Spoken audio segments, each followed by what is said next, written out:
Assalamualaikum warahmatullahi wabarakatuh. Salam para Ayah Handayani.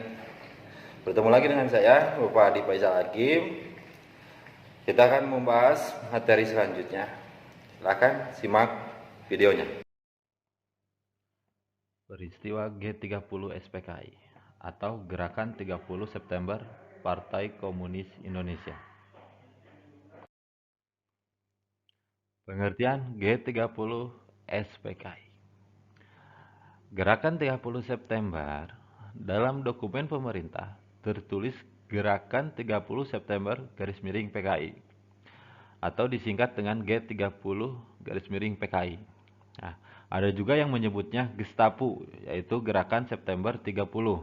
Ada juga Gestok, Gerakan 1 Oktober, yaitu sebuah peristiwa yang terjadi selewat malam tanggal 30 September hingga awal 1 Oktober 1965 ketika 7 perwira tinggi militer Indonesia dan beberapa orang lainnya dibunuh dalam suatu usaha kudeta. Latar belakang G30 SPKI. Pemberontakan PKI tanggal 30 September 1965 bukanlah kali pertama bagi PKI atau bagi Partai Komunis Indonesia. Sebelumnya, pada tahun 1948, PKI sudah pernah mengadakan pemberontakan di Madiun. Pemberontakan tersebut dipelopori oleh Amir Syarifuddin dan Musso. Tujuan dari pemberontakan itu adalah untuk menghancurkan negara Republik Indonesia dan menggantinya menjadi negara komunis. Bahkan dengan adanya ajaran dari Presiden Soekarno tentang Nasyakom, yaitu nasional, agama, dan komunis, yang sangat menguntungkan PKI karena menempatkan sebagai bagian yang sah dalam konstelasi politik Indonesia. Hal ini hanya akan membukakan jalan bagi PKI untuk melancarkan rencana-rencananya. Yang salah satunya sudah terbukti adalah pemberontakan G30 SPKI yang pada saat itu dipimpin oleh DN Aidit. Nah, pemberontakan itu bertujuan untuk menyingkirkan TNI AD sekaligus merebut kekuasaan pemerintah dan mengganti ideologi Pancasila menjadi ideologi komunis.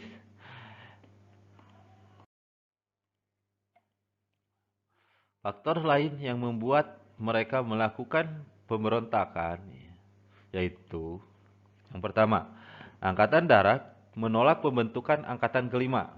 Yang kedua, Angkatan Darat menolak nasakomunisasi karena ajaran ini dianggap hanya menguntungkan kedudukan PKI untuk kesekian kalinya. Ketiga, Angkatan Darat menolak poros Jakarta-Peking dan konfrontasi dengan Malaysia.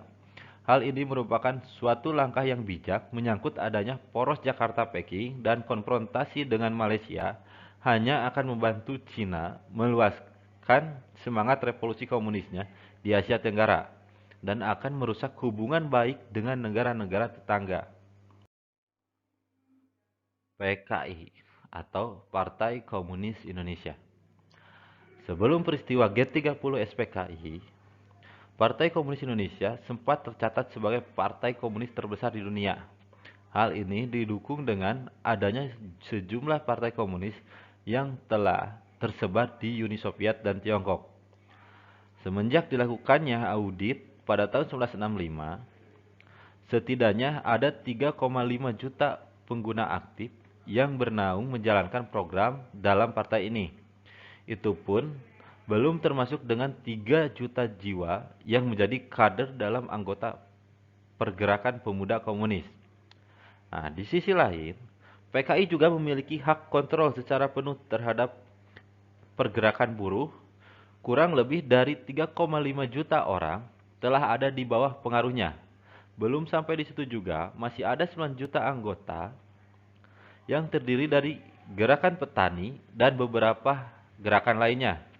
Misal, pergerakan wanita, pergerakan sarjana, dan beberapa organisasi penulis yang apabila dijumlahkan bisa mencapai angka 20 juta anggota beserta para pendukungnya yang tersebar di seluruh Indonesia. Tujuan G30 SPKI.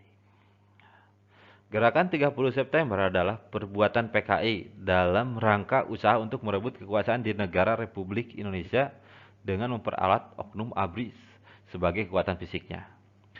Tujuan tetap PKI di negara non-komunis adalah merebut kekuasaan negara dan mengkomuniskannya. Usaha tersebut dilakukan dalam jangka panjang dari generasi ke generasi secara berlanjut. Selanjutnya, bahwa kegiatan yang dilakukan tidak pernah terlepas dari rangkaian kegiatan komunis internasional, seperti kegiatan PKI atau pemberontakan PKI yang terjadi di Indonesia. Bisa disebut hampir 3 kali pemberontakan. Yang pertama saat pemerintah Belanda pada tahun 1948. PKI memberontak pada pemerintah Belanda karena ada ketidaksepakatan peraturan yang dicetuskan oleh pemerintah Belanda dan yang diinginkan oleh PKI. Nah, PKI pada waktu itu melakukan aksi demonstrasi besar-besaran dan meliburkan para buruh pada waktu itu. Yang kedua, pada tahun 1948, pada bulan September di Madiun. Nah, PKI mengadakan pemberontakan di Madiun sampai ke Yogyakarta dan hampir 200 anggota PKI ditangkap pada saat itu. Nah, dan yang ketiga, gerakan 30 SPKI. Gerakan 30 SPKI menjadi pemberontakan terakhir PKI di Indonesia. Dan sekaligus G30 SPKI menjadi satu peristiwa kelam yang ada di Indonesia karena membunuh 6 perwira tinggi Indonesia. Peristiwa G30 SPKI. Pada tanggal 1 Oktober 1965, dini hari, pasukan G30 SPKI mulai bergerak dari Lubang Buaya dan menyebar ke segenap penjuru Jakarta, yang dipimpin oleh Letkol Untung Samsuri, komandan pasukan Cakrabirawa, yang kemudian memerintahkan beberapa pasukan untuk menculik perwira tinggi, yaitu pertama, pasukan Pasopati yang bertugas menculik para perwira tinggi. Kedua, pasukan Bima Sakti bertugas menguasai Jakarta. Dan yang ketiga, pasukan Gatot Kaca bertugas sebagai pasukan cadangan. Nah, pasukan pertama yaitu pasukan Pasopati adalah pasukan yang paling berperan penting dalam G30 SPKI karena pasukan ini mereka menculik dan membunuh para perwira tinggi Indonesia pada saat itu. Dan pasukan Bima Sakti, mereka menguasai Jakarta seperti Bandara Halim dan tempat-tempat lainnya seperti Monas pada saat itu. Peristiwa G30 SPKI dimulai dengan kasus penculikan 7 jenderal yang terdiri dari anggota staf tentara oleh pasukan Pasopati yang bergerak dari lapangan udara menuju Jakarta daerah selatan. 3 perwira yang dibunuh di rumahnya dan dibawa ke Lubang Buaya adalah yang pertama Jenderal Ahmad Yani, yang kedua MT Haryono, dan yang ketiga DI Panjaitan. 3 perwira yang ditangkap hidup-hidup di rumahnya dan dibawa ke Lubang Buaya adalah yang pertama Suprapto, kedua S. Parman, dan yang ketiga Sutoyo. Sedangkan AH Nasution yang menjadi target utama G30 SPKI berhasil kabur setelah berusaha melompati dinding batas kedubes Irak. Meskipun begitu, Pierre Tandean ditangkap dan beserta anak gadisnya yaitu Ade Irma Nasution pun tewas ditembak di tangan G30 SPKI. Jam 7 pagi, Radio Republik Indonesia atau RRI menyiarkan sebuah pesan yang berasal dari Untung Samsuri, Komandan Cakrabirawa, bahwa G30 SPKI telah berhasil diambil alih di beberapa lokasi strategis Jakarta beserta anggota militer lainnya. Sekitar 2.000 pasukan TNI diterjunkan untuk menduduki tempat yang kini dikenal dengan nama Lapangan Merdeka atau Monas. Namun, mereka belum berhasil mengamankan bagian timur dari area ini, sebab saat itu merupakan daerah dari markas Kostrad pimpinan Soeharto. Dan G30 SPKI menganggap Soeharto bukan orang politik, sehingga Soeharto pada saat itu dilewatkan oleh G30 SPKI. Berakhirnya peristiwa G30 SPKI.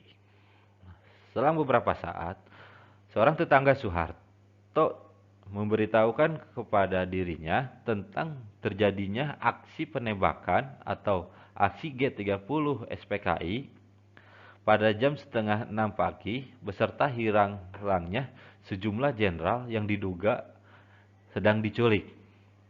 Soeharto mendengar hal tersebut, dia bergegas ke markas Kostrad dan menghubungi anggota Angkatan Laut dan polisi. Nah, usaha-usaha Soeharto dan pasukannya untuk menumpas G30 SPKI yang pertama membujuk 2 batalion. Nah, usaha pertama ini, pembujukan 2 batalion yang dilakukan oleh Soeharto dan pasukannya berhasil membawa 2 batalion kembali ke TNI AD. Kedua, perebutan RRI dan telekomunikasi. Perebutan RRI ini menjadi usaha kedua karena Radio Republik Indonesia menjadi tempat penyiaran G30 SPKI untuk mendoktrin masyarakat Indonesia dan menyebarkan berita palsu.